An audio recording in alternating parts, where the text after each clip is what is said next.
పంపించాను.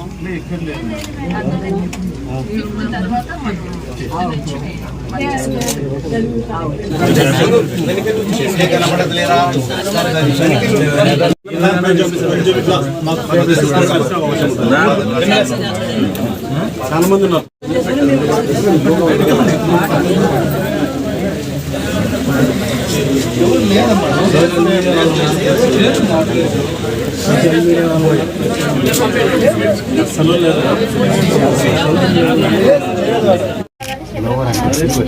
ఒక్క నిమిషం నువ్వు అయితే వీడియో చూసుకోండి. చంద్రబాబు నాయుడు గారు చెప్పు గట్టిగా. చంద్రబాబు గారు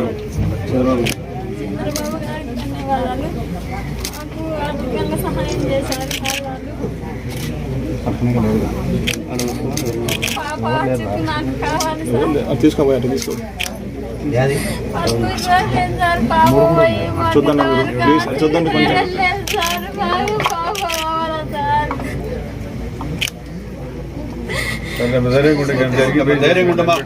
కొంచెం కెమెరా బ్యాక్ కనిపిస్తలేదు.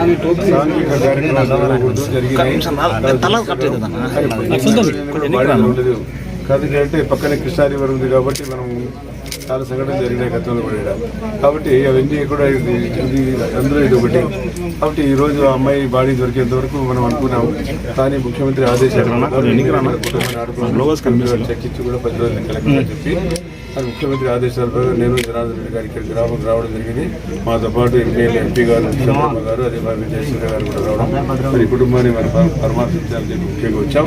మరి ఉండే 2 బిడ్డలు మిగిలిన పాప అయితే ఈ అమ్మాయి గారు చిన్న అమ్మాయి, ఈ అమ్మాయి గారు చిన్న అమ్మాయిని కూడా రేపు చేశారంటే ఇద్దరు దుర్మార్గులు చెప్పాలా. వాళ్ళు కూడా మైనర్, వాళ్ళు కూడా మెచ్యూరిటీ లేదు. ఏదేమైనా సార్ దీని వెనకాల కూడా వాళ్ళ కుటుంబ సభ్యులు కూడా ఎవరో వెనకాల ఉంటున్నారు. వారిని అడిగితే కానీ గట్టిగా అడిగితే కానీ ఈ విషయాలు బయటికి రావు. ఎందుకంటే పిల్లలు అయితే ఆ శవాన్ని ఏం చేశారో మనకు తెలుసు.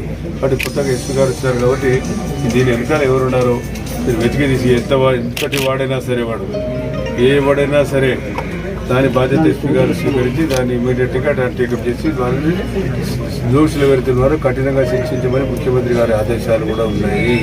దీన్ని తుచా తప్పకుండా ఎస్పీ గారు పాటిస్తారు. త్వరగా ఎస్పీ గారి మీద నాకు నమ్మకం ఉంది. ఆ దోషులు బయట తీసి వెతికి తీసి వారిని కఠినంగా శిక్షించాల్సిన బాధ్యత ఉంది. కాబట్టి ఈ చిన్నపిల్లలు కూడా చదువు చెప్పించిన బాధ్యత కూడా మేము తీసుకున్నా, ప్రభుత్వం తీసుకుంది. చంద్రబాబు నాయుడు గారు చెప్పడం జరిగింది. పిల్లలు కూడా చదువు చెప్పిండి ఆ ఇండ్లు కూడా వారికి మరమ్మతు చేసి చెప్పి కలెక్టర్ గారు ఆదేశించాం. ఆ ఇండ్లు కూడా మరమ్మతు చేసి వారికి కుటుంబ కావాలని ఏదైనా నిరాధార ఈ బిడ్డకు ఏదైనా పని కల్పించమని కలెక్టర్ గారు కూడా చెప్తారు. కుటుంబ పోషణ కోసం వారు కూడా ఆదుకోవడానికి కూడా ప్రభుత్వం ముందుకు వచ్చిందని చెప్పి తెలియజేస్తాము. సమాజంలో ఇప్పుడు జరుగుతున్నటువంటి విషయాలు గత ప్రభుత్వంలో ఏదైతే గంజాయి అలవాటు పడి చాలా మంది పిల్లలు కూడా గంజాయి ఎక్కువగా అందరి దృష్టికి కూడా వచ్చింది. ఏదేమైనా గత ప్రభుత్వంలో చేసేటువంటి గంజాయి వ్యాపారం కావచ్చు, ఇంకొకటి కావచ్చు, ఇది జరగకూడని విధంగా జరగడం జరిగింది. ఎవరైతే చేసిన పాపాలు వాళ్ళకు వదిలిపెట్టరు, ఖచ్చితంగా ప్రభుత్వం శిక్షిస్తుంది. వారికి తగిన శిక్ష ఇచ్చి వేస్తేనే భవిష్యత్తులో కూడా ఎవరైనా ఇటువంటి కార్యక్రమాలు కానీ పోవాలంటే కూడా భయపడే విధంగా శిక్షలు కూడా చేయాలనేటువంటిది మా ముఖ్యమంత్రి గారు కూడా ఆలోచన చేస్తూ ఉన్నారు. ముఖ్యంగా ఈ కుటుంబాన్ని ఆదుకోవాలి. ఈ యొక్క తల్లి ఆవేదన, తండ్రి ఆవేదన, ఇంకా 2 పిల్లలు చూస్తుంటే హృదయం కలిచివేస్తూ ఉంది. ఏంటి సమాజంలో ఈ విధంగా ఇంత చిన్న పిల్లల మీద ఈ విధంగా జరుగుతూ ఉన్నాయా? అది జరిగిన విధానమే కాకుండా ఆ యొక్క బాడీని కూడా లేకుండా తల్లిదండ్రులకు అక్కడ చూపు కూడా లేకుండా చేయడం అనేది చాలా దుర్మార్గం. దీని వెనక ఎంత పెద్దగా ఉన్నటువంటి ఎటువంటి వాళ్ళైనా ఎవరైనా కొత్తగా వచ్చినటువంటి ఎస్పీ గారు వచ్చారు, కలెక్టర్ గారు వచ్చారు, దీంట్లో న్యాయం చేస్తాము. ఆ బాడీ కోసం ఇంకా వెతుకుతా ఉన్నాం. ఇక్కడ జరిగేది ఏంటంటే ఈ చుట్టుపక్కనే రిజర్వాయర్ ఇవన్నీ ఉండడం వల్ల దాంతో మనకు ఇక్కడ సేవలు కూడా చేయడానికి కూడా పోలీసు వారు ఎన్ని కష్టాలు పడుతున్నాయి, ఎన్ని పట్టినా ఆ బాడీ ఆచూకీ దొరకడం లేదు. ప్రయత్నం అయితే ఆగదు. ఈ కుటుంబాన్ని ఆదుకొని భవిష్యత్తులో ఆ పిల్లలకు చదువులు కానీ అదేవిధంగా కుటుంబానికి కానీ కలెక్టర్ గారికి కూడా పైనుంచి ప్రభుత్వం ఆదేశాలు ఇచ్చాయి. ఆ ఆదేశాల ప్రకారం కూడా వారికి న్యాయం జరుగుతుంది.